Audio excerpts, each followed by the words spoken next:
আসসালামু আলাইকুম এভরিওয়ান, সবাই কেমন আছেন?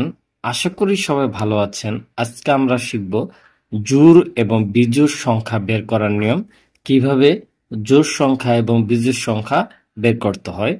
এখানে অনেকগুলো সংখ্যা আছে: ১, ৫, ৩, ৮, ১০, ২, ৯, ৪, ১৫, ১২, ১৬, ১৫, তারপরে ৪৫, ১৭, ৪৬, ১৩, ২০, ২৩। এখান থেকে প্রথম লেখা আছে জোড় সংখ্যা বের করবো। তাহলে এখানে জোড় সংখ্যা কি কি আছে? এখানে আছে ১০, তারপর আছে ২, তারপর আছে ৪, তারপর আছে ১২, তারপর আছে ১৬, তারপর আছে ৪৬, তারপর আছে ২০। তাহলে প্রথম আছে কি ১০ জোড় সংখ্যা, তারপর ২, তারপরে আছে ৪, তারপরে আছে ১২,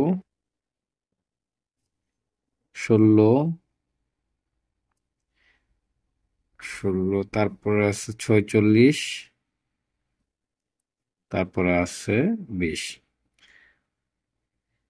তারপর আমরা বেজোড় সংখ্যা বের করব। বেজোড় সংখ্যা কোনগুলা? এখানে আছে ১, ৫, ৩, ৮। ১, ৫, ৩, ১, ৫, ৩, তারপর ৯, তারপরে ১৫, ১৫, ১৫, ৪৫, ১৭, ১৩, তারপর আছে ২৩। এ হচ্ছে বিজোড় সংখ্যা। এখানে আর একটা জোড় সংখ্যা আছে, এই জোড় সংখ্যা।